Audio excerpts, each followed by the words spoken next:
यहाँ फ्लैट्स में रोज़ाना बच्चे शाम को इकट्ठे होकर खेलते हैं। एक बच्चा अपनी बहन को आवाज़ देता है, आयशा। मुझे देवदास फ़िल्म का वो सीन याद आ जाता है जब फ्लैशबैक में शाहरुख खान को आवाज़ पड़ती थी, देवा।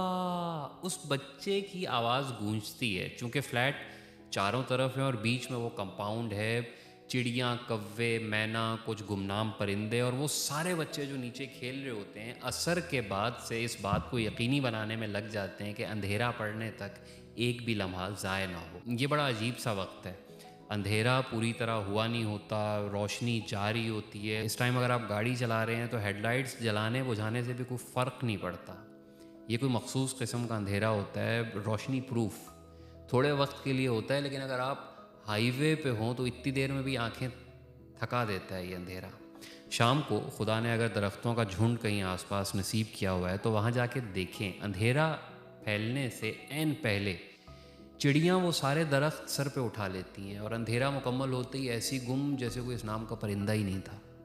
उस वक्त वॉक करना मुझे ज़्यादा पसंद है, बल्कि मुझसे पूछें तो भरी दोपहर में भी निकल सकता हूँ बाग में, सिर्फ इसलिए कि शाम को लोग ज़्यादा होंगे, बार बार क्रॉसिंग करनी पड़ेगी, एवं कोफ्त होगी। लेकिन सुबह सुबह मैं तब वॉक करूँगा भाई जब मौला मुझे बूढ़ा कर देगा।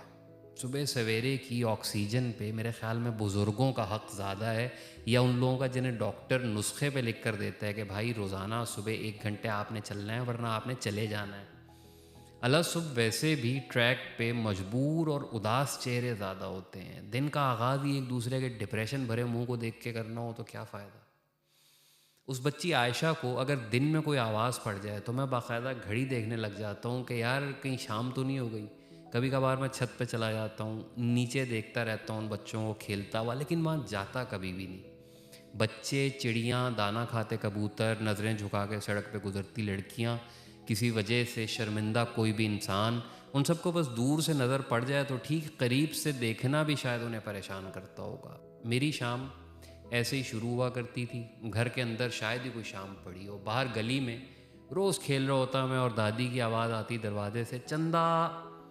दूसरी या तीसरी आवाज़ पे मैं वापस चला जाया करता। उस वक्त मगरिब मेरा सनरेला टाइम हुआ करता था। मगरिब पे वापसी ना होने की सूरत में अब्बू जब दफ्तर से आते तो बस एक ही आवाज़ आती, हसनैन।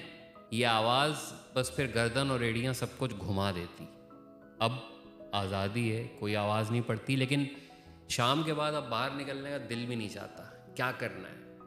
देवा, चंदा, आयशा। शाम अब कान पड़ती आवाज़ों की एक गूंज है।